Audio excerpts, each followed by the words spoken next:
Okay, it's beer o'clock on Real Ale Craft Beer. I'm joined by Chris, Real Ale in 140 on all of the social networks, and we've got a bottle of Nøgne, sorry, Sunturnbrew at 11% ABV. Extra strong ale? Extra strong ale. From what it says on the back, it's saying that it's the Sunturn is in reference to, I think it's December 21st, which, correct me if I'm wrong, is the winter solstice. For them, you know, at some points in Norway, they've got sun almost 24 hours a day. Amazing. Because of where they are in the world. And for them, that point is where the sun starts going around the other way. Got you. So this is Sunturnbrew. It's an extra strong ale. 11%. 11%. Let's get this bad boy out. Right. Go on, Chris. Get that big Nøgne.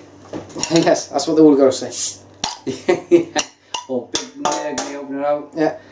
Not much smoke, not much action on the thing, but it's a big brew. You wouldn't necessarily expect it. I'm excited by this. It's been one that And this is just a thing of beauty. This weighs about 3 times the weight of a normal pint glass. Yeah, absolutely amazing. For me, I'll be pouring some of mine into this because I've got stuff to do tomorrow. But for Simon, it's this one. The 500 and the 100 have been absolutely fantastic. I'm really hoping that I want Chris to try this kind of big Nøgne hoppy brew. I'm hoping that this is the same kind of experience that I had, that Chris is going to experience at the same time. So we got what have we got, Chris? It's dark. It's a very good dark brown. It's not pitch black. Yeah. So there's a bit of sunlight coming through it. Tiny redness, you know. Lovely one-figure head. You know, just nice carbonation. Yeah, nice carbonation. It's lacing nicely. It's a good quality beer. Yeah, let's get our noses in. Yeah, it's almost peaty, isn't it? Something that reminds me of it, and in a really good way. As a nipper, you know, I'm a Cornishman, as you may or not have seen from watching the show over the years, and travelling down to Cornwall in the middle of the summer. You would get a smell that's similar to this, but only in a really positive way. I mean this, and don't get me wrong, don't think of it as a bad thing.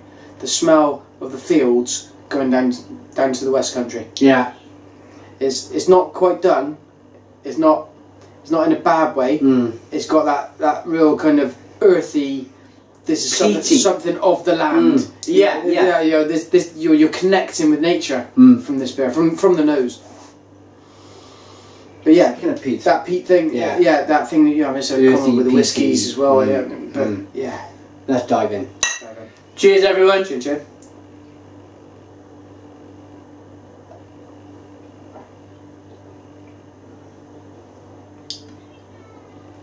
Oh wow. Oh blimey. Oh.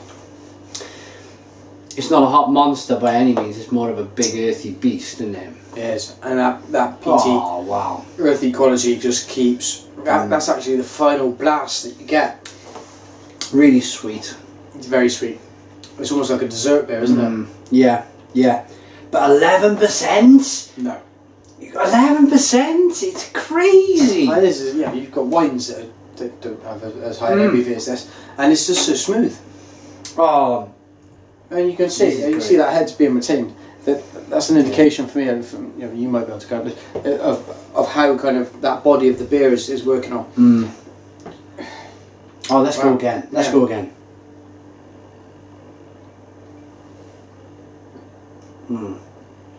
Mouth feels incredible.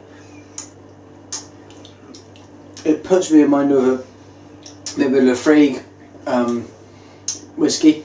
You know, yeah, it's that kind of, that level of that big peaty, and I associate it as a very positive, kind of earthy, kind of straight into dungy smell.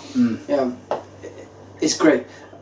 What I think it needs to be, 11% is not a beer that I don't think I'd sit down with it as my kind of one beer for the night. This is a beer I'd want to share. This is a non-aperitif. It was the opposite of an aperitif. And immediately when this came to me, I thought to myself, I am going to share this. I'm keeping this. The next time we meet up, we're gonna share this on a beer review, and that is my thought, is to share this beer, and that is how I see this beer being drank as well, is to be shared. I think and I'm tempted to share it further with the wives. Yeah. In a minute. I don't. You know, this isn't a beer that you're going to go and nobody would ever in their right mind to try and down something like this because there's so much going on. That you just have to wallow in it, like a pig in shit. You know, you don't really have any other option. That's great. It's big, it's bold, it slips down. I had a bit of a big mouthful just now. The only clue that it was 11% was that warming sensation when it went down. That was the only inclination of 11% beer. Yeah. Fantastic stuff. It's kept his head for 11% beer. Don't see that often. Don't see that often. It's nice and sweet as well. They must use a lot of malt. Well, you're a brewer now. They must have used a lot of malt to get it to 11%. I'd love to know what malt they used actually, and whether it's native to Norway or because I know some other people sort of bang on about this, but I'd like to see where you're getting the stuff from. What are your raw ingredients? You know, come clean, brewers. You know, you can tell us. We're not all going to go away and make it, but you know, some of us might like to try. Let's top some more up for Mrs. Real Ale 140. Let's get some in that glass. And I think we should give our final thoughts and a rating then on, it's a bottle conditioned beer, look, there's some sediment in my glass. Sunturnbrew by Nøgne or Nøgne. So, put yourself in that Norwegian's shoes. You sat there, the sun's been blazing down for the last 23 hours, because it's doing that, it's going the other way. It's freezing cold, you sat with a big woolly hat on. Is this the beer that you want to be doing that with? Yeah, it's a warmer and it's a winter warmer. It's been designed for that purpose. Yeah. It's great stuff. Yes, it's a lovely beer. How would you rate it? For me, if you had to put that into that situation of sat in an igloo, I don't know, something like that, along those lines, I don't know if I don't think they have igloos in your way, but I could see myself chucking one of these down or sharing it around in a room full of very, very cold men. I'd feel a bit like Scott of the Antarctic or whatever. Yeah, doing that, even though it's the Arctic. Obviously, I think it's the Arctic going up. Yeah, it's the Arctic.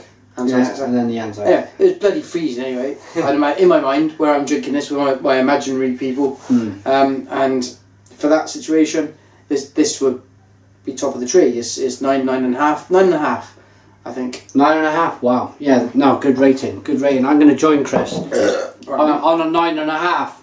If I had a half thing, I'd show it. 9.5. I think it's a fantastic beer.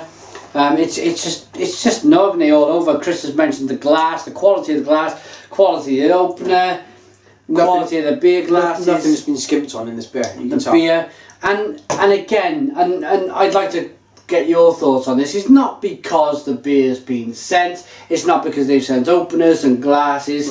We're giving this rating because the beer is just generally good. Yeah, we've been sent beer before, and it was shit. Yeah, and we've said it's crap. Yeah, so we're honest. This is belting. Belting beer, 9.5 out of 10. Check out Nøgne. Put your comments in the comments box. Check out Real Ale 140. Subscribe to Real Ale Craft Beer, and cheers.